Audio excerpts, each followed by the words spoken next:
students, today we are going to start Social Studies, Chapter 7, Human Resources. Cheney realized that while natural resources are very precious, they are not enough. A country also needs trained and educated people. These people are called human resources because they help in producing different things. चीनी जान चुकी थी कि natural resources जो होते हैं वो बहुत ज़्यादा प्रेशियस होते हैं, वो हमारे लिए काफ़ी नहीं है। एक कंट्री को चलाने के लिए हमें ट्रेंड और एजुकेटेड पीपल की ज़रूरत होती है, और जो ये पीपल होते हैं इनको हम ह्यूमन रिसोर्सेज कहते हैं, क्योंकि ये हमें नई नई चीज़ें प्रोड्यूस करने में हेल्प करती हैं। Importance of human resources. The people of a country are its human resources and they are very important. They are the people who put the natural resources to use. Farmers plant seeds that grow into crops which are then harvested for food. Scientists work to improve the quality of seeds and find ways of growing better crops. Engineers find minerals from the surface of the earth and under the ground which are used in industries. Many people work in factories to turn raw materials into finished goods. All these people work to make life easy and comfortable for us.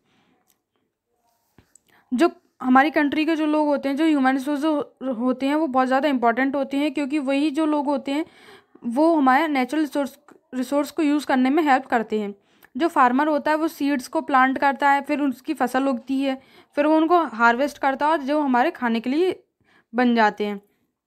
Scientist जो quality होती है seeds की उनको improve करने में help करते हैं, उन नई नई अच्छी अच्छी क्रॉप उगाने में हेल्प करते हैं। इंजीनियर्स जो होते हैं वो अपनी अर्थ सरफेस से मिनरल्स को निकालने में हेल्प करते हैं, जो कि इंडस्ट्रीज़ में यूज़ होते हैं। जो ज़्यादातर लोग होते हैं फैक्ट्रीज़ में वो काम करते हैं रॉ मटेरियल्स को फिनिश्ड प्रोडक्ट्स में कंप्लीट करने में। ये सब जो लोग हैं वो हमारी लाइफ को ईजी और कंफर्टेबल बनाते हैं। The government looks after the human resources and works for their development. It provides facilities such as education and healthcare for the people of India. Many schools and colleges are run by the government to help people get education. जो government होती है वो in human resources की और इनके काम के लिए डेवलप करने में इनकी हेल्प करती है, इनको फैसिलिटीज़ प्रोवाइड करती है, इनको पढ़ाती है, इनके हेल्थ केयर करती है, और मैनी और स्कूल्स और कॉलेजेस खुलवाती है गवर्नमेंट, जिससे ये लोग पढ़ सकें, एजुकेशन ले सकें। Several government run hospitals provide health care and medical aid to people. The government also builds rail tracks and roads to improve the means of travel. It provides safe drinking water and also water for irrigation. People pay taxes to help the government carry out its various development works. All work is done by people. जो हमारी government होती है वो नए नए hospitals बनाती है, जिससे हमें मेडिकल प्रॉब्लम्स जो होती हैं उन सब से हमें सहायता मिल सके। रेल ट्रैक्स बनाती है, रोड्स बनाती हैं, जिससे हमारा मीन्स ऑफ ट्रैवल सुधर सके। हमें सेफ ड्रिंकिंग वाटर प्रोवाइड करती है, अच्छा पानी प्रोवाइड करती हैं, जिससे हम इरीगेशन कर सकें। हम जो लोग होते हैं वो गवर्नमेंट को टैक्सेस पे करते हैं, जिससे वो हमें डेवलप करने में हेल्प करती हैं। जो सारा वर्क है वो पीपल के द्वारा ही होता है। Problems in the development of human resources. Imagine that a pizza is divided among 4 persons. Each person will get a large slice of the pizza.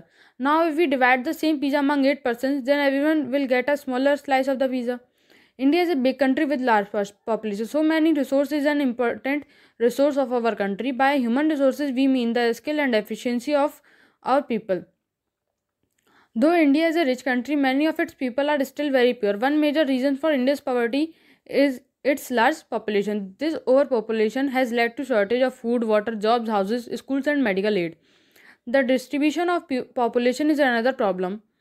Some places are thickly populated while some are thinly populated. People from villages are forced to move to cities due to lack of jobs. Most of our cities are overcrowded and affected by pollution. There is a shortage of land for houses, food and water. Also, there is a need for more schools, colleges, hospitals and other facilities. This makes the task of the government difficult. जैसे कि हम देखते हैं जो हमारी India है, India बहुत ज़्यादा ओवर पॉपुलेटेड है। ज़्यादा ओवर पॉपुलेशन की वजह से यहाँ पर खाने की, रहने की, पानी पीने की सबकी बहुत ज़्यादा डिफ़िकल्टी होती है। गांव के जो लोग हैं वो भी शहर में आते जा रहे हैं काम ढूंढने के लिए, जिस वजह से वहाँ पर रहने के लिए जगह नहीं हो पा रही है, खाने के लिए पर्याप्त खाना नहीं है। कहीं कहीं जगह देखते हैं कि हम लोग बहुत ज़्यादा लोग रहते हैं, कहीं कहीं बहुत कम लोग रहते हैं। हमें अगर इस हिसाब से देखा जाए तो हमें ज़्यादा स्कूल्स की ज़रूरत होती है, कॉलेजेस की ज़रूरत है, हॉस्पिटल की ज़रूरत है और भी बहुत सारी फैसिलिटीज़ की ज़रूरत है जिससे हम ये सब चीज़ें मैनेज कर सकें। Steps taken by the government. The government of India is taking various steps to overcome these problems. Let us learn about a few steps that the government has taken in this direction.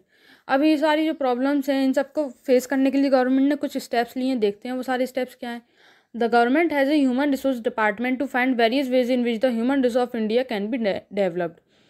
Government ने अपने अपने एक department बना रखे हैं human resource से, जिससे वो ये पता लगाते हैं कि हमें किस तरीके से डेवलप होना है, किस किस एरिया में हम डेवलप हो सकते हैं। The benefits of having a small family are promoted through television and radio programmes. अब पॉपुलेशन को कम करने के लिए उन लोगों ने स्मॉल फैमिली के फ़ायदे बताने शुरू करे टेलीविज़न पे, रेडियो पर। Free education to children till 14 years of age is provided. अब जो 14 ईयर्स तक के जो बच्चे थे उन सबको फ्री एजुकेशन प्रोवाइड करना शुरू करा। Mid day meals in schools to the children from poor families are provided. अब जो गरीब बच्चे होते थे वो स्कूल में जाते थे तो उनको मिड डे मील्स प्रोवाइड करना शुरू करा। Night schools for adults who want to study but need to work during the day time are provided. अब कुछ बड़े लोग हैं जो पढ़े लिखे नहीं हैं, उनको पढ़ाने के लिए रात में स्कूल खोलने शुरू करे क्योंकि उनको दिन में काम करना होता था अपना घर चलाने के लिए। Land and housing facilities are provided to the poor people.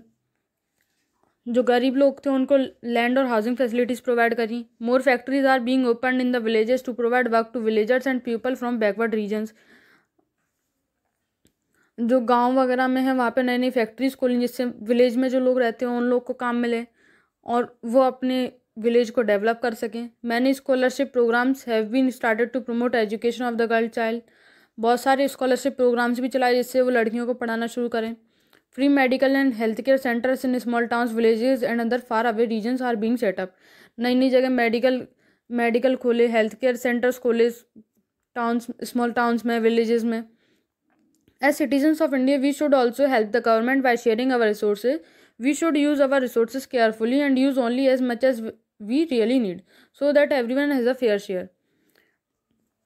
अब जैसे हम इंडिया के एक सिटीजन है तो ये हमारी रिस्पॉन्सिबिलिटी है कि हम गवर्नमेंट की हेल्प करें सारे रिसोर्स को शेयर करने में। हम सिर्फ उतना ही लें जितनी हमें ज़रूरत है जिससे वो सब लोगों में इक्वली बट सके।